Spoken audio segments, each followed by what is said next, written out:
a bit of a walk and talk today. I normally, with walking, just do it for complete switch off, but thought I'd bring the camera mic with me today. So, this morning had 3 sessions already this morning before lunch. One of which was a initial 90-minute consultation. And with the consultations, I always find, because the psychoeducation pieces that I talk about, I tailor it to each client and what they're going through and the challenges they're facing, because it becomes more personalised to them, and they really have an understanding of how they've been suffering the way they've been suffering, and ultimately what we can do about it and the challenges that they're facing, how do we overcome them. So with a lot of the work that we do, my emphasis to begin with is helping clients really understand not just the power of the emotional survival brain, but more so the prefrontal cortex in particular. And when we're operating from that predominantly, that we're in a really good place mentally, typically, as a result of that. So, roughly defined in its simplest form, or its simplest definition, the mind is the brain in action. So that's why I always concentrate on the, understanding the high level principles of the brain, how the brain functions, but really about the prefrontal cortex. And how do we engage the prefrontal cortex more and more?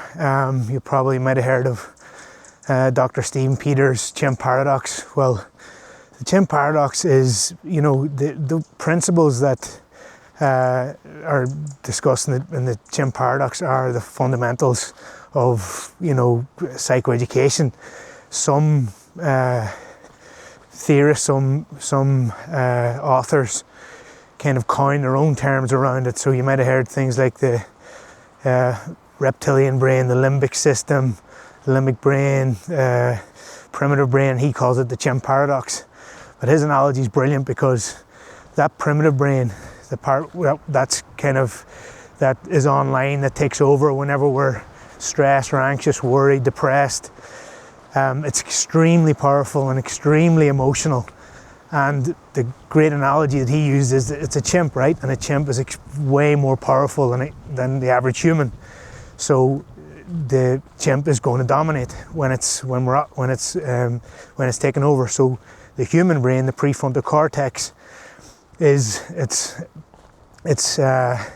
goes offline whenever the chimp or the primitive brain has taken over. So for me, when I'm working with clients, it's really about getting that prefrontal cortex back online, and to turn down the volume and to turn down the authority that chimp or primitive brain has. And a brilliant way that we do that, and a really effective combination of approaches that I use, is CBT and hypnotherapy and hypnosis. CBT is extremely effective for doing that, for turning down that primitive brain, because we look at what are called cognitive distortions. Things like all or nothing thinking. Either it's just all in or nothing, it's perfect or it's not, which is perfectionist thinking as well, another cognitive distortion. There's mind reading, trying to predict what other people are thinking. So these are thinking traps that, when we're very stressed and anxious, we tend to start operating and thinking in these patterns that really are not useful and don't serve us well. So CBT highlights challenges and reframes these thoughts, and hypnotherapy is a very effective way for calming the stress response right down, and for regulating emotions, but also for bringing that prefrontal cortex online more and more with each session. And so with hypnosis and hypnotherapy, that's also why it's so effective for improving sleep, because we essentially turn down that primitive brain, turn down the chimp, turn down the cognitive distortions, which can result in overthinking and ruminating when you're trying to get to sleep, with an overactive mind, thinking about things that happened that day, stressful situations, things that you need to do, work, relationships, families, friends, mortgages, cars, everything. And that can have a big impact on sleep. And then we end up getting into this negative feedback loop where sleep quality isn't great, sleep quantity isn't there, and that has a big impact on emotions, emotional regulation, and what we think, how we feel, and how we behave and what we do, which is the underlying principle of CBT. Your thoughts affect your feelings and emotions, which impact your actions and behaviours. So if our thoughts are racing at night, and we're doing this night after night, this becomes almost a habit that we're not even aware of, an unconscious habit. So we end up, lying in bed, staring at the ceiling, worrying about life, worrying about stresses, but not in a healthy way. And then with lack of sleep, poor quality sleep, it compounds and the stresses get even more overwhelming. Anxiety levels rise, sick feeling in the stomach, panicky and so on, and actions and behaviours can sometimes be not socialising, not wanting to speak to people. For example, there's many more, and everyone's different, but I'm just giving you some patterns that I see quite often.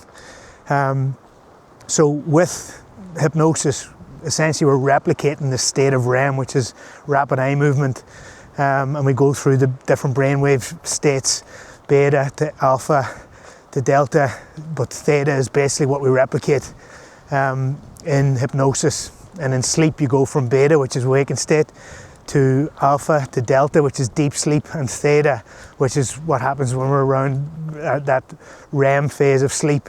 So that's where we consolidate thoughts and emotions from throughout the day, is during that state of REM.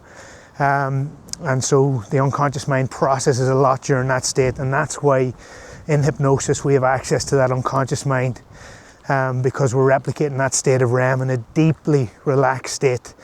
And when we're in that state, then we can start to use what's called suggestions, and that has a really big impact unconsciously on your mind, so that you begin to think differently, feel different, and behave and act in ways you want rather than ways that you don't want and that aren't serving you. So it has a massive impact, and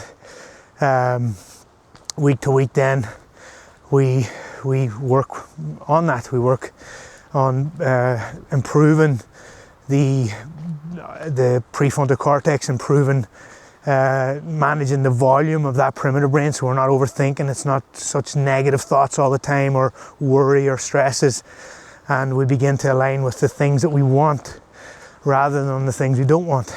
So yeah, there's quite a bit more to it, but I'll keep doing a few more of these anyway. Bit of a longer form content, and